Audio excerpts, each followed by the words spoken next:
મોદી સાહેબનું કહેવું એવું કે ભાઈ ડોનાલ્ડ ટ્રમ્પે અમેરિકાના રાષ્ટ્રપ્રમુખે આ યુદ્ધ પાડ્યું નથી, પણ વારે વારે નિવેદન આપે અને ટેરિફની ધમકીઓ આપે કે ભાઈ ટેરિફ લાદી દેવામાં આવશે.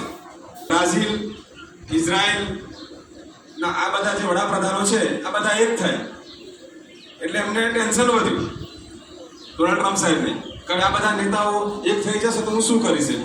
પછી પાછું નિવેદન આપ્યું કે મોદી તો મારા ખાસ અંગત છે, મોદી તો મારા ખાસ મિત્ર છે.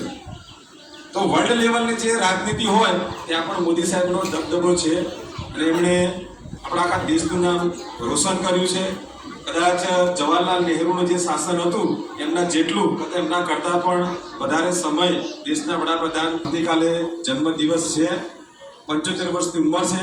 તો આપણે પણ એમનામાંથી કંઈક ને કંઈક શીખવાનું છે. પહેલાં તો આપણા પોતાના માટે, પછી આપણા કુટુંબ માટે, સમાજ માટે. પહેલું સુખ તે જાતે ન રહ્યા. જો આપણે સુખી હશું, આપણે કંઈક કરી શકવાની ભાવના હશે તો આપણે બીજાને મદદ કરી શકશું. જો આપણે જ માય કાંગલા હોય, આપણે જ કશું ના કરી શકીએ તો બીજાને કોઈ મદદ કરી શકવાના નથી.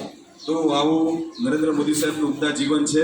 એમના જીવનમાંથી આપણે કંઈક ને કંઈક શીખવાનું છે અને એમનું આવનારું ભવિષ્ય અને આવનારું જીવન સારું અને તંદુરસ્ત હોય એવી શાળા વતી આપણે શુભેચ્છાઓ પાઠવીએ છીએ. જય હિન્દ, જય ભારત.